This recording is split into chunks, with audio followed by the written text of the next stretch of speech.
Hi, we're going to get started on the in the spotlights number 4 in the chapter. Get down here to that. There we go.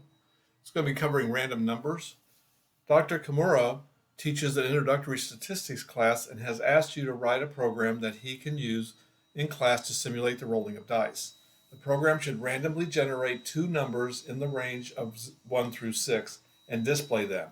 In your interview with Dr. Kimura, you learn that he would like to use the program to simulate several rolls of the dice, one after the other. Here is the pseudocode for the program. While the user wants to roll the dice, display a random number in the range of 1 through 6.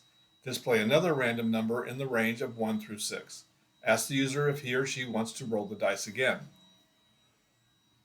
So we're going to write a while loop that uses one roll of the dice and then asks the user if another roll should be performed. As long as the user answers Y for yes, the loop will repeat. Program is in 521 in the book. So we're going to go ahead and work on this.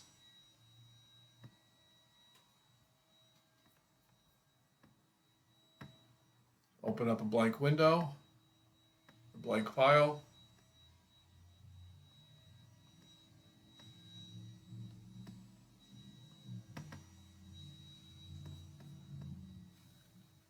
Okay, so one of the things, well, never mind, they're doing that. So first thing is we need to import random. While it's part of Python, it's not part of the main file of it. So it's like an offside off library, but it's in the main. It's in the actual code of Python. So we can import that into our program here. We're going to have two constants. Min is going to be equal to 1, and max is going to be equal to 6.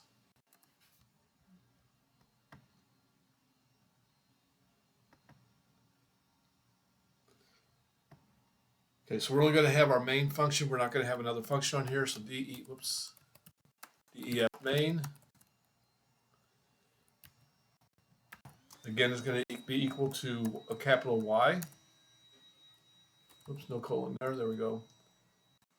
So while again equals lowercase y, or again equals uppercase Y. We're going to continue on in here. We're going to print out a message,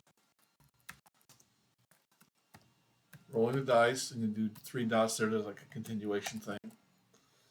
Then we're going to print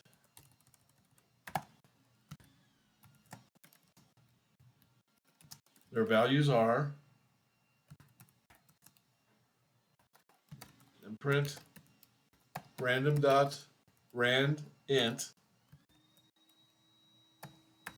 min max. Okay. I'm going to do the same thing again. Print random dot rand int min max. Okay, then we need to ask them if they want to do this again. So again, whoops, equal to an input.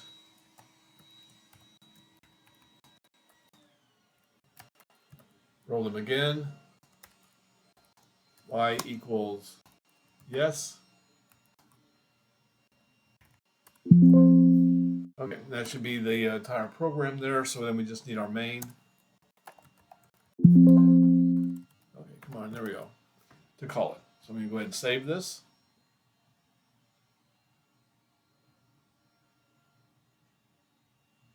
And this one, what do they call this? Let me see here real quick. Dice. .py. Okay, and then we'll run this. Okay, so they're rolling the dice. Misspelled that, I got to fix that. Values are 6 and 1. Do we want to roll again? I'm going to say Y for yes. 3 and 3, yes. 5 and 5. Kind of weird that we're getting the same numbers here.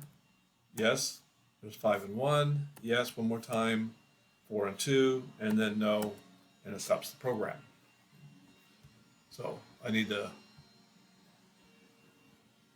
put the E in here to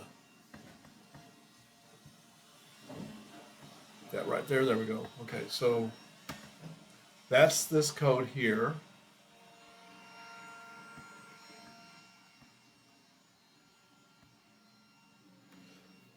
So the randint function returns an integer value, so you can write a call to the function anywhere that you can write an integer value.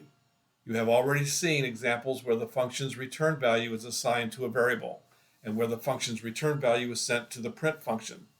To further illustrate the point, here is a statement that uses the randint function in a math expression. X equals random.randint 110 times 2.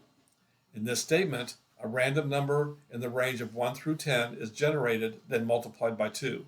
The result is a random even integer from 2 to 20 assigned to the variable x. You can also test the return value of the function with an if statement, as demonstrated in the following in the Spotlight section. So that's what we're going to be doing next, is using random numbers to represent other values, and we'll get onto that in the next video. If you have any questions, check with your instructor, and then you can continue on with the next video. Bye.